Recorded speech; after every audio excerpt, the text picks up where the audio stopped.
Well now, good evening, friends. Andy Taylor here. What if I told you that hidden inside Floyd's barbershop wall, there was a message waiting 30 years to be read? A message from a man who'd been gone for decades, speaking directly to us like he'd never left at all. That's exactly what happened in the fall of 1957, and what we found changed the way every person in Mayberry thought about their place in this town. Let me tell you how a simple wall repair turned into one of the most touching discoveries our little community ever experienced. It started on a Tuesday morning in October. I was walking past Floyd's barbershop when I heard what sounded like someone tearing down a building. Now, Floyd's place had been standing on that corner since 1923, so the noise got my attention real quick. I pushed open the door and found Floyd standing in the middle of his shop, surrounded by dust and broken boards, looking about as confused as I'd ever seen him. Carl Benson, our local handyman, was over by the back wall with a crowbar in his hand and the strangest expression on his face. "Sheriff, you're going to want to see this," Carl said. "Floyd here asked me to fix a crack in that back wall, and well, there's something inside it." I walked over to where Carl was standing. He'd pulled away some old wooden paneling, and there behind it was a metal box built right into the wall. It wasn't very big, maybe the size of a bread box, but it looked deliberate, like someone had created a special hiding place. The metal had a bit of rust on it, but you could still make out some words stamped into the top. "To the future," it said in simple letters. Below, that was a date. April 15th, 1927. Floyd came up beside me, wiping his hands on his apron. 1927, he said quietly. "That would have been my grandfather. He ran this shop before my father took it over. I inherited it from my father in '48, but I never knew Grandpa Samuel put anything in the walls." "Carl," I said, "can you get that box out without damaging it?" Carl nodded and carefully worked the box free from its hiding place. It took him about 10 minutes of gentle prying, but finally the box came loose. We set it on Floyd's barber chair, and all three of us just stared at it for a moment. Floyd reached out and touched the top of the box with his fingertips, like he was trying to connect with his grandfather through the metal. "Should we open it?" he asked. "I think that's what your grandfather intended," I said. "He put 'to the future' on it. He meant for someone to find it someday." Floyd took a deep breath and tried to lift the lid. It was stuck at first, rusted shut by 30 years of being sealed in that wall. Carl brought over some oil, and after working it into the seams and letting it sit for a few minutes, the lid finally gave way with a creak. Inside, protected from the years by the sealed box, were several items wrapped in old cloth. The first thing Floyd pulled out was a photograph in a wooden frame. The glass was still intact, not even cracked. The picture showed a young man standing in front of the barbershop. He was wearing a white barber's coat and holding a pair of scissors, smiling at the camera. Behind him, you could see the shop just like it looked in the '20s, with an old-fashioned barber pole and a sign that said Lawson's Barbershop. "That's him," Floyd said softly. "That's Grandpa Samuel. I've seen a few pictures of him, but never this one. He must have been about 30 in this photo." Floyd stared at the picture for a long moment, and I could see his eyes getting moist. "He looked so proud," Floyd said. "So proud of this shop." The next item was a pocket watch, heavy and silver, with a chain attached. Floyd opened it carefully, and inside the cover was an inscription. "To Samuel Lawson, for 10 years of service to the community. Mayberry Merchants Association, 1927. The watch had stopped, frozen at 3:15, but it was still beautiful. Floyd held it up to the light, turning it slowly. "I never knew he got an award," Floyd said. "Nobody ever mentioned it." There was more in the box. Several old newspapers from 1927, folded carefully. A small leather notebook filled with handwriting. A few old photographs of people standing in front of the shop, customers maybe, or friends. And at the very bottom, an envelope with writing on the front. To the barber who follows me, it said in careful script. Floyd picked up the envelope with shaking hands. This is addressed to whoever came after him, he said. That would have been my father. And then me. He opened it slowly, trying not to tear the old paper. Inside was a letter, 2 pages written in the same careful handwriting as the envelope. Floyd started reading it silently, his lips moving slightly. Then he stopped and looked up at us. "Andy, Carl," he said, his voice thick with emotion, "you need to hear this." He cleared his throat and began to read aloud to the barber who follows me. Today is April 15th, 1927. I am sealing this box into the wall of Lawson's Barbershop, which I have owned and operated for 10 years. I am writing to you, whoever you may be, because I want you to know what this shop has meant to me and what I hope it will mean to you. This is not just a place of business. It is not just where we cut hair and shave beards. This shop is the heart of our community, a place where men come not only to look their best, but to talk, to laugh, to share their troubles and their joys. I have heard more stories in this chair than I could ever count. I have seen boys grow into men, watched fathers bring their sons for their first haircuts, consoled widowers, and celebrated with new fathers. Every person who sits in this chair brings their whole life with them, and for a few minutes, I am honored to be part of their story. Floyd paused, wiping his eyes with the back of his hand. He took a breath and continued reading. I have learned that cutting hair is a sacred trust. When a man sits in your chair, he is vulnerable.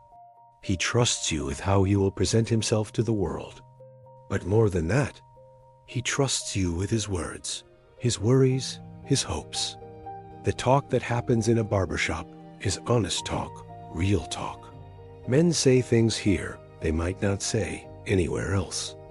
It is our job as barbers not just to wield scissors and razors, but to listen, to keep confidence, and to treat every person with dignity and respect, whether they are the wealthiest man in town or the poorest. I hope you, whoever you are reading this, understand the privilege of this work. I hope you see every customer not as a transaction, but as a human being worthy of care and attention. I hope you make this shop a place where people feel welcome, where they can be themselves, where they know they matter. Floyd's voice was breaking now, but he kept reading. I am putting some items in this box for you to find. The photograph shows me on my 10th anniversary in this shop. The pocket watch was given to me by the Merchants Association, and I treasure it. The newspapers are from the day I decided to seal this box, so you can see what the world was like in my time. The notebook contains the names of every regular customer I had in my first 10 years, along with notes about them, their families, their interests. I kept these notes so I would never forget to ask of what mattered to them. I hope you will continue this tradition. If you are my son reading this, know that I am proud of you and proud to pass this legacy to you. If you are someone else, know that you are now part of a tradition that goes back to the founding of this town, and I trust you to carry it forward with honor. May this shop continue to be a place of community, friendship, and human connection for as long as the town of Mayberry exists. With respect and hope for the future, Samuel Lawson. Floyd finished reading and carefully folded the letter. For a moment, none of us said anything. The only sound was the clock on the wall ticking away. Finally, Floyd spoke. He was writing to my father, he said. Dad ran this shop from 1938 until I took over.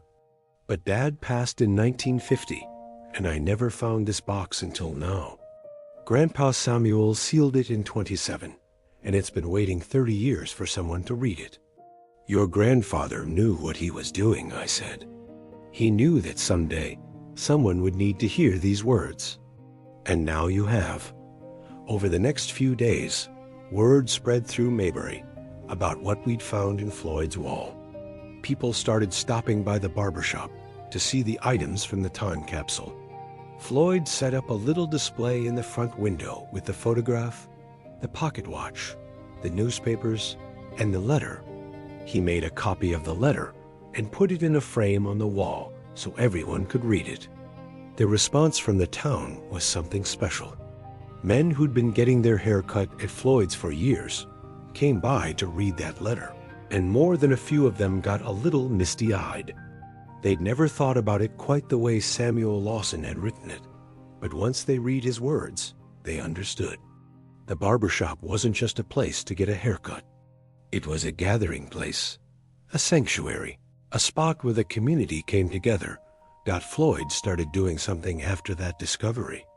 He went out and bought a new notebook, just like the one his grandfather had kept. He started writing down things about his customers, little notes to help him remember. Not gossip, nothing private, just small details. Joe Henderson's daughter was getting married. Tom Walker's mother had been ill. Steve Morrison was worried about his crops. Floyd said that reading his grandfather's notes made him realize how much the personal touch mattered. It wasn't enough to just cut hair well. You had to care about the people in the chair. You had to remember them, acknowledge them, make them feel seen. One afternoon, about a week after we found the time capsule, I was in Floyd's chair getting a trim when an older gentleman came into the shop. His name was William Perkins, and he'd moved away from Mayberry back in the 30s, but was visiting family. "Floyd," he said, "I heard about what you found in the wall. Is it true that Samuel's old notebook is in the display?" Floyd nodded and gestured to the window. Mr. Perkins walked over and looked at the open notebook. Then he pointed at one of the pages. "There I am," he said, his voice full of wonder. William Perkins, age 8, first haircut without crying, October 1925. Wants to be a train engineer when he grows up.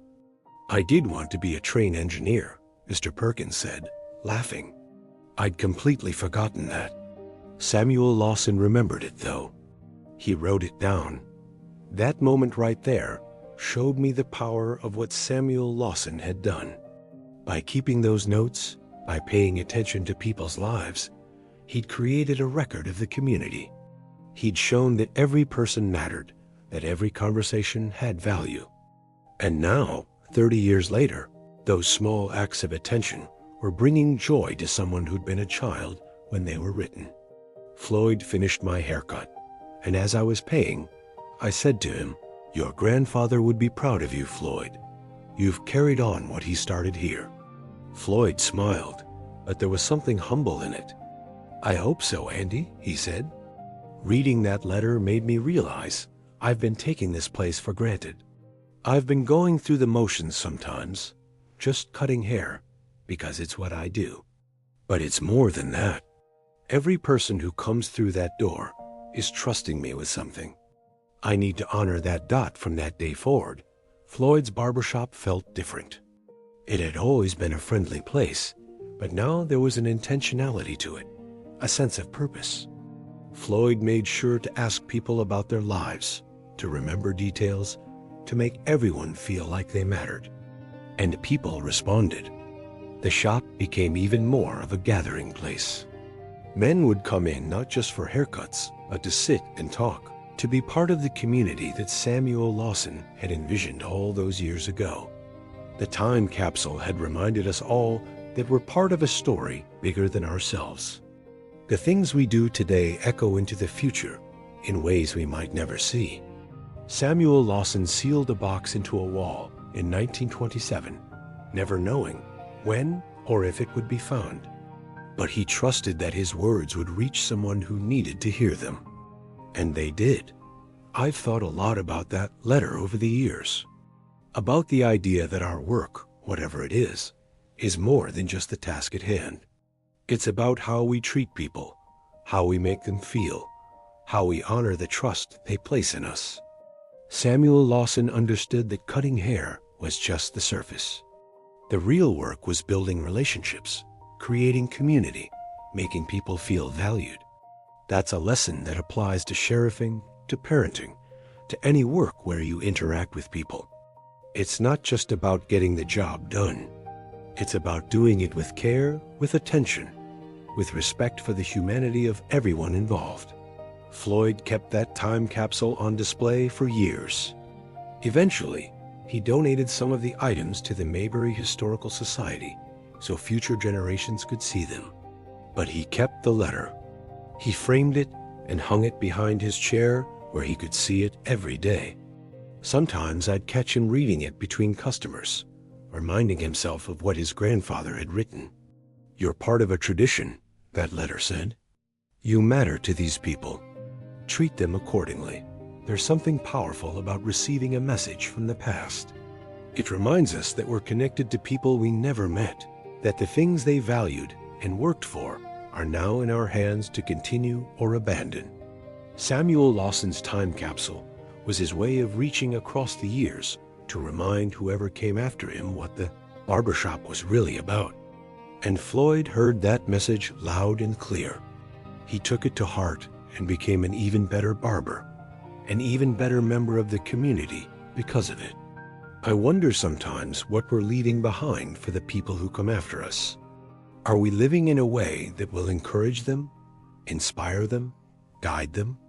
Are we doing our work, whatever it is, with the kind of care and intention that Samuel Lawson brought to cutting hair? Those are questions worth thinking about. Well now, that's the story of Floyd's barbershop and the time capsule hidden in the wall. It's about legacy and responsibility, about the connections that bind us across time, and about the importance of treating every person with dignity and care. Floyd learned from his grandfather's words, even though Samuel Lawson had been gone for 20 years when that box was opened. The message waited patiently in the wall until the moment it was needed, and then it spoke as clearly as if Samuel himself had walked into the shop that day. I hope you enjoyed that story, friends. Come back and visit again real soon. Until then, this is Andy Taylor saying goodnight from Mayberry. Remember, the things you do today might reach farther into the future than you ever imagined. Make sure they're things worth passing on. Take care now.